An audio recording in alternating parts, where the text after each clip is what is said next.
So, shipping labels, shipping rather. So I ship with this stuff.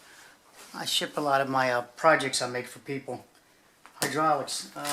Guys, I know my hobby on hydraulics. I ship hydraulics and parts I make.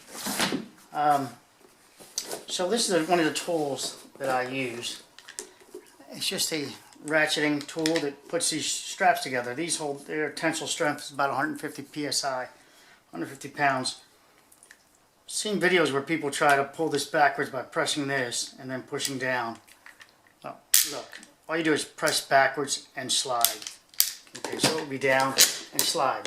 That's where your starting position is. And you just crank it forward. It's simple as that. So, slide. Alright, initially when you're, let's just get rid of this strap. Let's do an initial one. So here is a strap that, let me zoom out a little bit. A strap that has not been cut yet. Just put it around the box, make sure it's flat. Or twist it, I don't care, as long as you can put tension on it anyway. Yep, it's flat. So the first jaw is over here. This just lifts back. This is a cutting tool here. It shears it off. So you between your two jaws, so you're going to slide it in and out too. You don't have to feed it. Just open and slide it. And you'll see why you get used to sliding better than the other way. So I can pull on this now. I'm pulling towards me, and it's tight from underside. Now I overlap to here.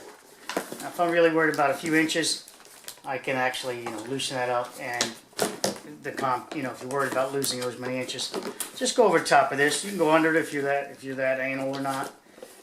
Fit it inside that track, and just cut. Simple as that. That's done. Grab the bands, and these kits sell for only like 70 bucks. Here's a band. It slides over this one, and slides over that one. And they're both slid past each other, bypass each other now. This one, you crank this down, slide it underneath. That's it. That's it on that.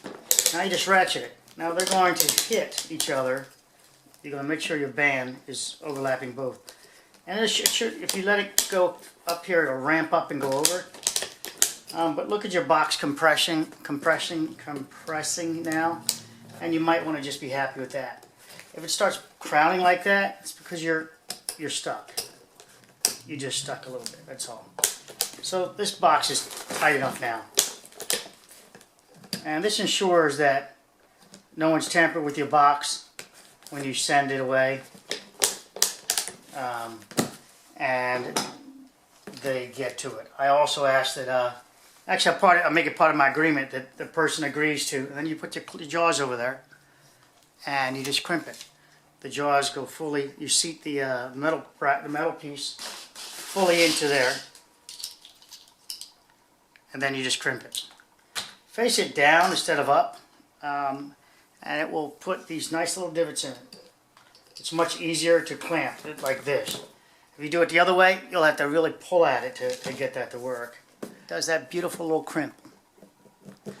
Now to remove the tool, you're just going to release it, remember?